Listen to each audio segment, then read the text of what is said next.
Hey guys, welcome back, and no more posts, let's do Life is Like a Box of Chocolate Milk from Lee Wen. As soon as I walked into school that morning, I knew that something was wrong. Everyone I knew and I didn't know was looking at me with a strange look. They were all talking about something with a hushed voice. That was a girl. Was there a new teacher here? It's pretty odd, wasn't he? Honestly, I wouldn't say no to a teacher as handsome as him. But living together? Oh no, that's too far. Living together? What on earth are they talking about? Jing was standing at the door of the classroom. She rushed towards me and dragged me into her vestibule as soon as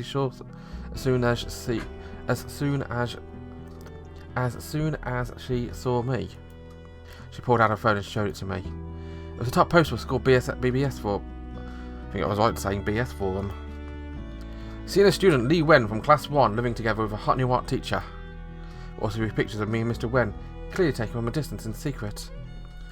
All of them were from the evening of the exhibition. There were pictures at the entrance, in the cafe, even one was going into a building. Dear God, what the hell were these? What did you do? Did you piss someone off? Why would someone stalk you and take pictures of you, then make them public? What's going on? I carefully read the post again. It was posted by a newly registered account with no other information at all. The poster clearly wanted to remain anonymous.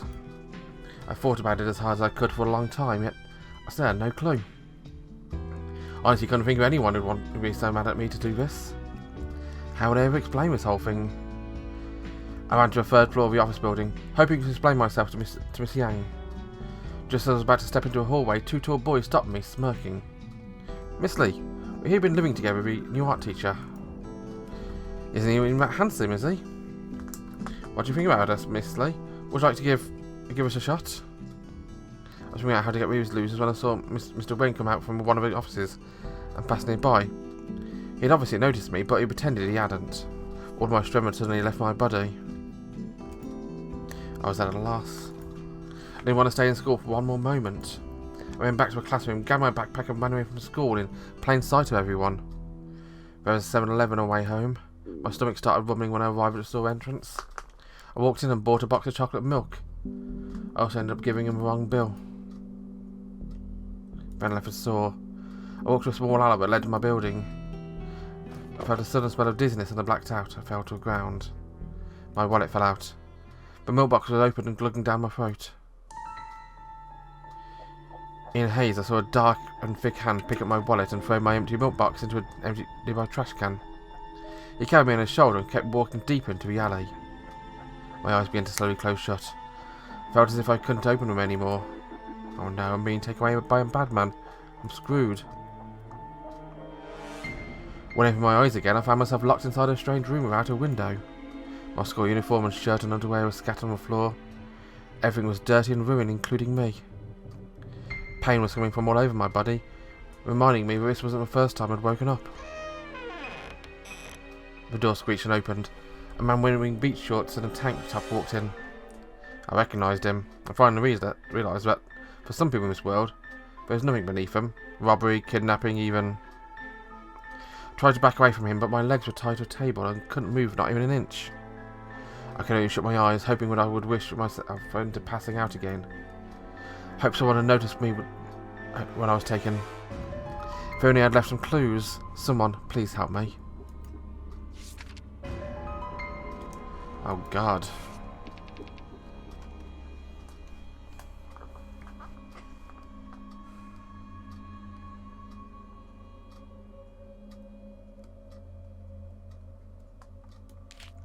Well, passing out is the last thing I need to do.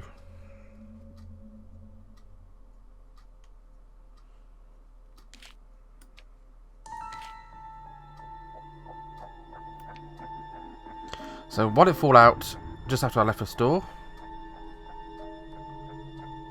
And I walked the alley.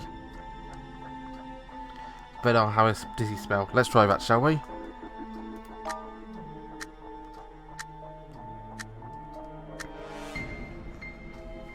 In a haze, I saw a pair of dark and thick hands pick me up from the ground. He then carried me on his shoulder. Oh no, I'm being taken away by a bad man. I'm screwed. I tried my best to focus on my remaining strength and squeeze the milk box in my hand. The drops of milk left a trail on the ground. Soon the box was emptied out and there was nothing left. He took another turn into an even more obscure and tiny path inside the alley. My eyes began to slowly close shut as if I couldn't open them anymore. Maybe it was my final wish, but I thought I saw someone running towards us. My eyes opened again. I found myself lying in my own bed, covered with a warm blanket. My bag and wallet were on a chair next to the bed. There's no one else in the room. Someone who'd been passing by must have saved me, although how would a random hero know where I lived? My phone buzzed twice. Jing texted me more than once. Are you okay?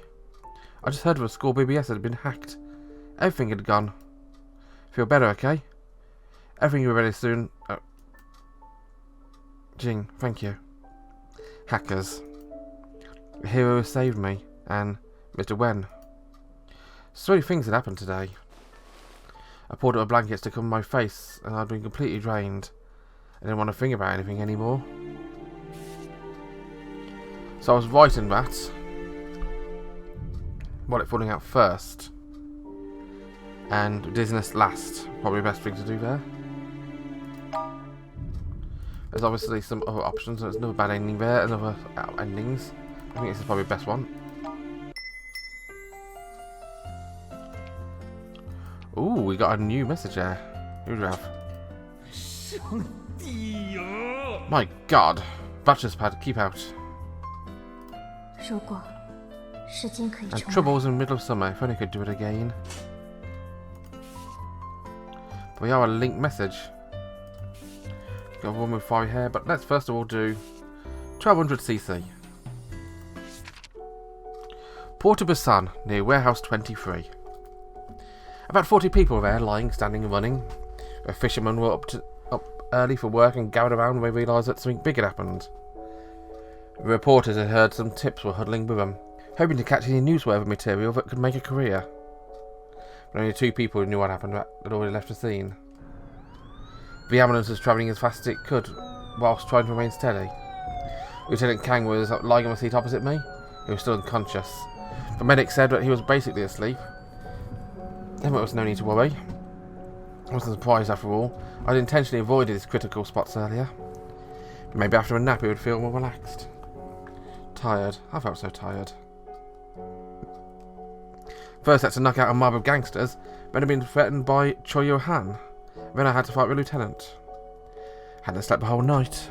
Still, I had so many questions in my head I couldn't rest at all. Why would Lieutenant Kang attack me? And how did I become so strong, like another person completely? What kind of secrets had the Lieutenant been hiding? Furthermore, this bald-headed, muscular man who was lying between us, due to loss of blood, who was he? Considering the situation, Lieutenant, I began to find this big man suspicious too. I quietly took a syringe from a tray near us and hid it, just in case one of them suddenly woke up and tried to stab me with it, like a maniac. His veins. Rennick mumbled something while trying to give a man a big IV. Suddenly the ambulance took a sharp left turn and the driver slammed on the brakes to slow down. Heard a few curses from the driver's seat. The ambulance started again and we noticed a needle had slashed the muscular man, who was a deep cut in his arm. Strangely though, there was no blood coming out. Transfiguration.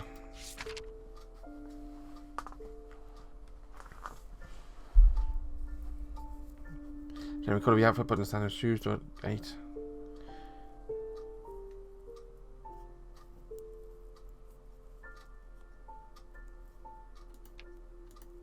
I started a red operating sign at the ER. I was trying to remember the documentaries about transfiguration like that I'd seen in the police academy. Transfiguration was a skill that not only could change one's looks, but even one's figure. A transfiguration expert could wear a disguise that was good enough to fool anyone 520 centimetres away. That's my first time witnessing it at such a close distance. It was shockingly real. The bodysuit had a different thickness in different areas. The figure parts perfectly resembled the texture of bulging muscles. The suit was also completely skin tight, once put on a person, leaving no gaps between the suit and the wearer's skin, preventing people from sensing anything unnatural by contact. It was very difficult to replicate the texture of real skin on the suit though. Most people who wore it to transfigure themselves would be exposed when people touched the skin. However, this female senior officer with a perfect body was brave enough and skilled enough to go undercover in a violent gang, Or I'll pretend to be a shirtless meathead. Simply meant she must be a master amongst masters in transfiguration. The people in Unit 4 were practically superheroes. Took out a pack of tissues in my pocket and calmly wiped the blood coming out of my nose. Not only is this my first time seeing someone else using transfiguration, it was my first time seeing a naked, gorgeous woman like this. Lieutenant Kang had told me before that Officer Ji-yeon had never attended a police academy, so she was even younger than me. More importantly, she had a full head of shining, long and straight black hair. She was essentially a goddess of my dreams. From now on, I'd be able to spend my time with a senior officer like this every day. Chang Yong-min could die a happy man any time now. Someone had just come out of the operating room. It was a young nurse. She ran towards me as I was the only person in the hallway. Are you a family member of a patient? I nodded my head, shook it, and nodded again. She lost too much blood. We need at least 1200cc more from transfusion. We're running out of blood. I haven't enough donations recently. Our blood bank doesn't have enough blood of a type in storage. We're having a shortage of another type. I think it is... Oh right, it was type A. What's off of Ji-yeon's blood type? Typo. What's my blood type again? I remember I had it checked before. Let me think. It was type A. Lieutenant Kang had been asleep since we got to hospital. Was suddenly standing behind me.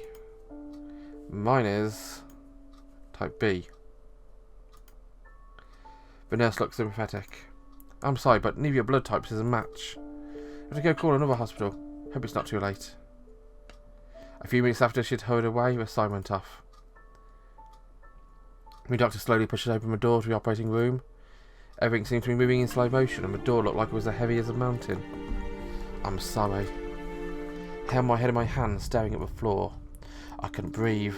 It was all because of my little trick. If I hadn't shot her, if I hadn't wore a better police officer, she would still be alive.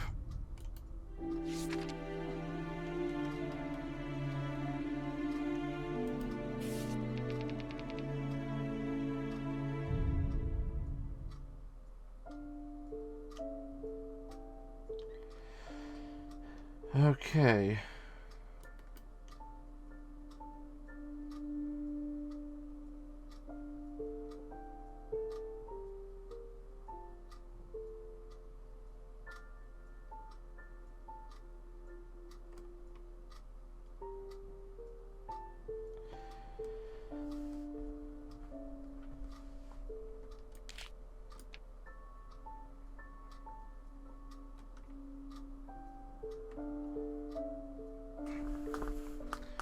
You got type A, type O.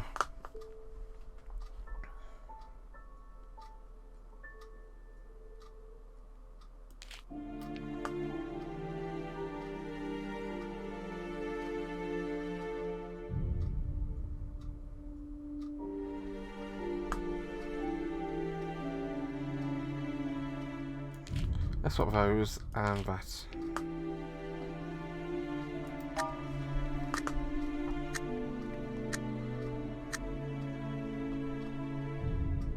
Nurse looked at Kang.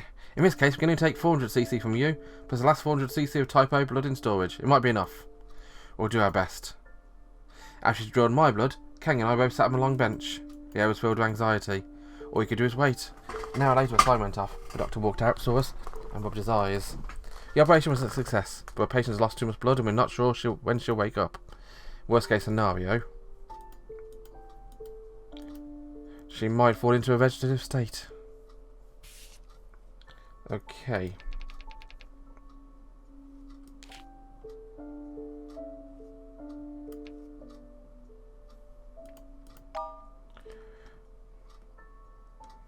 Okay. I'm going to be type A.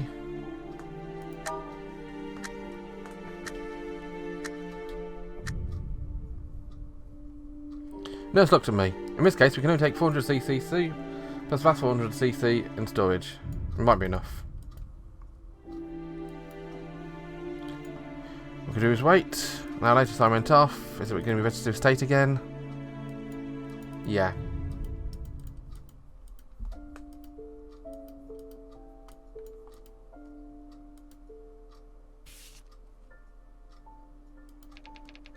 Before I swap those two around. Nope.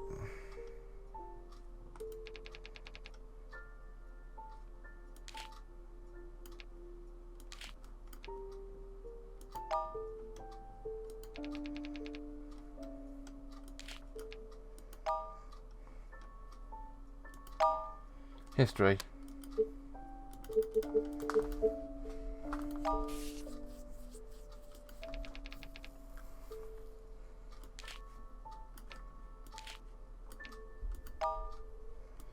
So AABO, AAOB.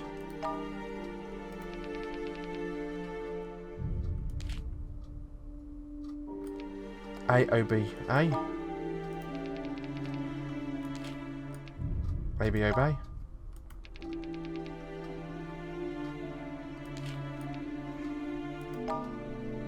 ABAO.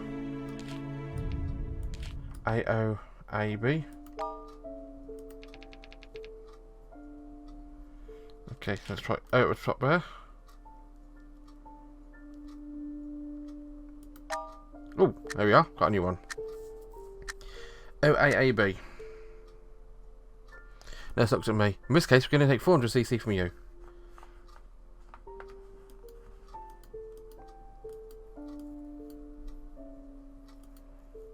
Moving in slow motion. This is a bad ending again.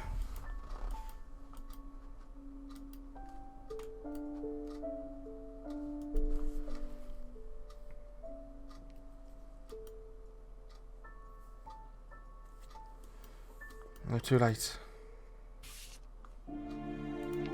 Okay. Let's try back one instead.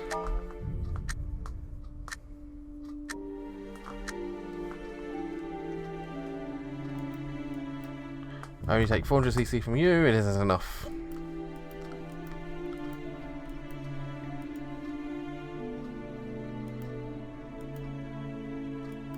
Great. Take some more. So he grabbed her hand. But if I do, you will. She tried to wiggle her hand out. But Hussein was not letting go. Just do it. It's my blood and I get to decide what to do with it. We understood, Lieutenant. If it had been me, I would have done the same thing. Not just 400cc, if I had 4000cc, I'd be willing to donate it all. Just put down a tray and withdrew another 200.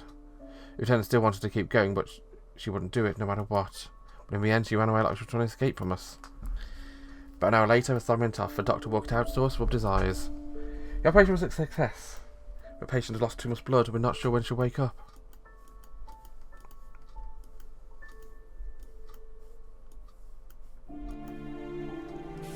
That's a different one as well. Only got one possibility now.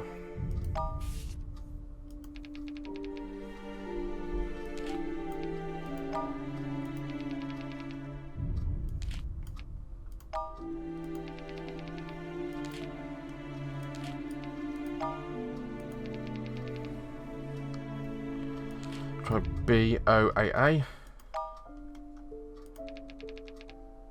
BAOA. Oh, this is the last one, I think. Great! Both your blood types are a match. We take 400cc from each of you, plus the last 400 of type O in our storage should be enough. I'll draw blood from you both immediately. Gently push the needle into my arm. Watch my blood slowly fill the bag. Think about how it's going to save a life. You've been in my unit for a while now, and I've had a chance to tell you something. Lieutenant Kang, who had his blood drawn earlier, leaned on a long bench next to me and spoke to me. Considering what I accomplished today, was he going to reward me with something? To tell me something, could it be? You're very good. You're the best new recruit I've ever seen. Unit 4 so lucky to have you. I just couldn't stop my imagination. He took out a cigarette and put it to his mouth. But he must have realised that he couldn't smoke it and took it out and put it back into the pack. Never belated gain. If you are, I'll have you transferred.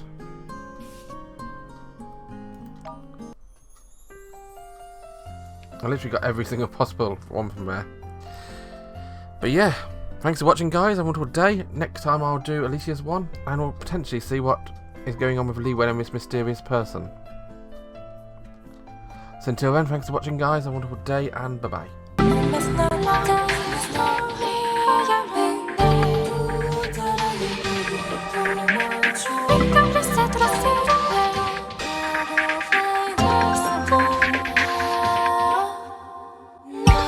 Super